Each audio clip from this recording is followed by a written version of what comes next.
corações? Tudo bem com vocês? Eu espero que sim. Hoje estou aqui com uma pessoa maravilhosa, é o Ronaldo Rangel. Ele é escritor de 8 livros e ele hoje veio aqui falar pra gente sobre o resgatando a inteligência humana. Correto? Correto. Muito prazer, Ronaldo. Prazer é Seja meu. muito bem-vindo. Obrigado pelo convite. Então, vamos explorar este livro que eu achei super importante. Conhecimento, inteligência e estratégia. Tá. Na verdade, a tentativa desse livro é recuperar os conceitos tradicionais, os conceitos que eu vou chamar aqui de filosóficos sobre o conhecimento. O conhecimento humano tem uma trajetória enorme e vem sendo superado por apps e coisas do gênero. Então, eu tento resgatar a noção de conhecimento, a importância do conhecimento humano. Tratando disso, eu acabo entrando na lógica da inteligência humana, como a inteligência humana resolveu diversos problemas ao longo da humanidade, sem necessidade de apps, de IA e tal. Exatamente. E que essa inteligência deu suporte a processos decisórios de diversas empresas exitosas ao longo do último século. Então, eu tento fazer uma mescla de conhecimento, o retorno à inteligência humana aplicada aos negócios, aplicadas aos processos decisórios. Tá? Não há nenhuma crítica formal a nenhum tipo de software, a nenhum tipo de aplicativo, nada disso. Eu só tento fazer um resgate filosófico, na verdade, um resgate mais meu do que do leitor, tá certo? Tentar resgatar a minha história. A minha história não tinha... hoje você usa CRM para fazer projeções. Exatamente. Antigamente eu usava planilhas de papel quadriculado, lembra de papel quadriculado? Muito. E máquina de calcular com 4 funções básicas. Exatamente. Então, na verdade, eu tentei fazer um resgate de que isso foi fundamental, ainda pode ser fundamental, e que está sendo desconsiderado. Eu não sei bem o motivo, talvez pela facilidade, pela velocidade, etc. Mas é um livro mais que eu juro para você, eu escrevi muito mais para mim do que para um público. Eu escrevi muito mais para os meus filhos, para os meus netos, do que para mim. Eu entendo. É como se, quando você projetou esse livro, imagina assim, você disse, não, peraí, o que está acontecendo com o mundo, né? O mundo está se transformando agora simplesmente nos apps, né? Que a gente vê a juventude e até mesmo as pessoas de mais idade, assim como eu, tentando aprender, né, como lidar com certo app. Né? Que eu sou assim como você, sou leitora assídua. Eu comecei a ler o meu primeiro romance, não sei se você lembra da época de Júlia, Sabrina, Bianca, Bárbara, aqueles coleção. Eu li aqueles livros, vários deles. Comecei com 10 anos de idade, né? E eu achava muito interessante. Então, isso me ajudou muito. Então, resgatando o conhecimento na inteligência humana, eu creio que quando você estava escrevendo esse livro, você estava imaginando, né? Se voltasse aquele tempo, né? Na verdade, quando eu escrevi o livro, eu juro que eu pensava na minha neta, que ela precisa conhecer que há outras formas de saber que não estão no celular dela. Exato, tá exato. Um pouco isso que eu tentei fazer. Claro que não com uma linguagem para uma criança, uma linguagem para estudantes universitários, etc. Tem diversas citações, mas a ideia foi tentar recuperar algo que está se perdendo. Isso, é isso mesmo, está se perdendo. Eu vejo, hoje em dia, por exemplo, as pessoas vão fazer um trabalho de escola, vai lá já tudo mastigadinho, né? Coloca lá o título, sai, imprime e já era. Né? Na nossa época não, era biblioteca, em cima dos livros, não era assim? Era tudo mais difícil, então isso deixa saudade pra gente, né?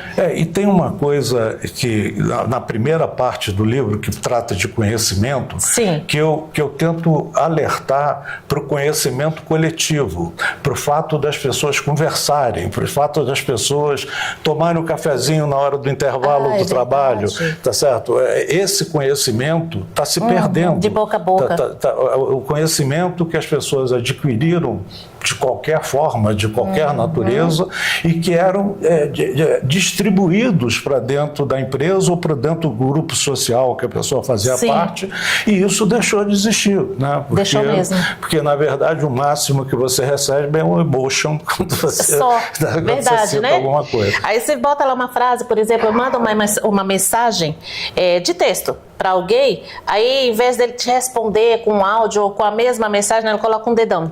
Não é assim? Dá um like, exatamente. Exatamente.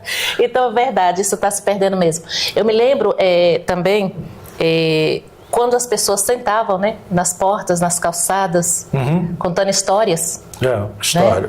História, sorrindo, que coisa boa. E você sabe que isso também eu cito nesse livro. Sim. Que nós temos comunidades que têm memória, mas não têm história. Por exemplo, a comunidade indígena, né? A memória é passada de geração para geração, mas eles não têm escrita. Portanto, não há memória escrita, né?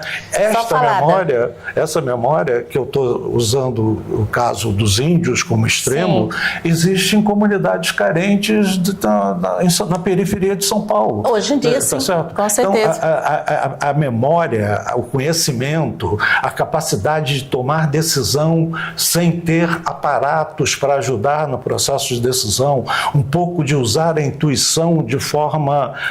memória, né? Fazer a memória trabalhar. A memória coletiva. A intuição é um processo de memória coletiva, em algum sentido. É mais ou menos isso que retrata o livro. Mas, como eu disse, não é um livro para qualquer um ler. É um livro para quem tem a minha idade, as minhas frustrações, etc. Ou seja, aqui você põe a sua vida, seus sentimentos, não é isso? Isso. Que bom. E tento mostrar que eu passei uma boa parte da minha vida profissional tomando decisões estratégicas baseadas em conhecimento tácito, em conhecimento explícito, em inteligência defensiva, em inteligência ofensiva, que são expressões que sumiram do cotidiano da humanidade. Com certeza. Falando nisso, em sumir da humanidade, você já percebeu que hoje também as pessoas abreviam muitas palavras? Sim. Tem frases que eu não consigo PQ, né? De nada. DN. DNA. DNA. E aí, o DNA? A palavra. A gente fica meio confuso, né? Hoje em dia. Aqui fala também, né? Apoio a decisões não programadas. Na verdade, é um dos processos de tomada de decisão usando inteligência.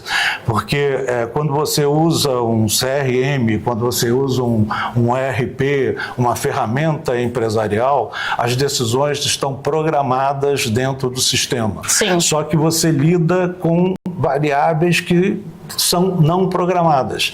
Então, por exemplo, a gente costuma dizer que decisões lineares acontecem quando um vetor de entrada é mais ou menos o mesmo vetor de saída. Entendi. Decisões não lineares podem ser autônomas. E tem decisões que são complexas. A palavra complexa deriva do latim complexus, que quer dizer trama, rede de tecido, tá certo? Então, um ambiente complexo não é necessariamente um ambiente difícil, é um ambiente que tem diversas variáveis para você lidar. E, portanto, essas variáveis não são necessariamente programadas. Então, é um pouco isso que eu tento explicar nesse momento aí. Muito interessante. Muito interessante. E os seus outros livros? Trata também da mesma linha? Os outros livros são mais técnicos, eu trato de práticas ESG, tem um livro de economia, são livros técnicos, na verdade. Esse é o único que não tem o caráter de um livro técnico acadêmico. Entendi. Então esse aqui faz toda a diferença. Para mim. Para a humanidade, eu acho que não fará diferença nenhuma. Mas para mim faz uma enorme enorme diferença. Aqueles leitores mesmo que gostam e sabem, né? Entendem do assunto. Exatamente. Né? Ou que se preocupam com uma mudança rápida demais e talvez precisem de lembrar que inteligência artificial já existe desde os anos 50. Startup foi chamada de indústrias difusoras por um economista chamado Joseph Schumpeter na década de 50. Nossa, então esse monte de modernidades, tá certo, não são nada modernas. Entendi. Ou seja, nada se cria, tudo se renova. Tudo Entra aí essa frase. Como diria o nosso amigo Chacrinha, nada se copia, na TV nada se cria, sim, tudo se copia. Tudo se copia, exatamente. Então vem assim, né? Como se fosse uma rolagem, né? Vem rolando aí durante o tempo. Que coisa boa. Então, você ainda tem vontade de continuar escrevendo outros eu escrevo profissionalmente, né? Eu sou professor e preciso garantir uma certa produção, então todo ano eu me organizo para produzir pelo menos um livro, organizar um livro e produzir alguns 5 ou 6 artigos pelo menos. Eu quero te parabenizar pela sua memória. Né? Parabéns, viu? Bom. Porque a memória da gente é isso, né? Se a gente deixa de usar, ela falha, na verdade. Ela desaparece. Exatamente. E como eu tenho medo danado de Alzheimer, é melhor escrever essas coisas. Concordo com você. Ler e escrever, né?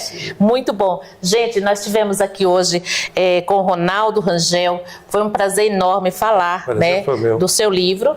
E como ele diz, é um livro assim que não é muito fácil de ler. Mas se você tiver interesse de saber assim, o profundo de uma inteligência não artificial, procure esse livro, né? E você vai ficar bem inteirado do assunto.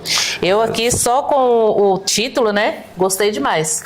O livro ele foi publicado pela editora Pimenta Cultural, pode ser achado no site da Pimenta Cultural.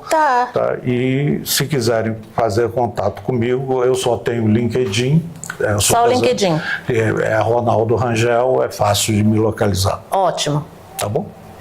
Foi um prazer, Ronaldo. Prazer foi meu. Foi muito bem-vindo aqui, viu? Fez com que a minha memória, voltasse ativa mais um pouco, viu? Tá bom. Obrigado mesmo. Obrigado a todos. Eu costumo pedir para a pessoa deixar uma frase de incentivo, né? Lógico que você tem várias, com certeza, para os nossos corações que estão do outro lado. Frase? Uma única frase? Se nós tivesse mais tempo, eu ia pedir para você deixar umas 5. Não tem tempo. Então, mas eu diria que as pessoas precisam não esquecer que houve passado. Sim. O presente é a consequência do passado que nós vivemos. Eu acho que essa é a minha frase final. Que legal. Eu costumo dizer junto com você, eu vou confirmar aí junto contigo, eu costumo dizer que a nossa vida depende do primeiro passo que a gente dá. Perfeito. Né? Então esse foi Ronaldo Rangel, foi muito bom estar com ele aqui. Você sabe fazer coração? Eu sei fazer isso? Isso. Eu tento. Fica meio esquisito, mas eu faço. Gente, é demais.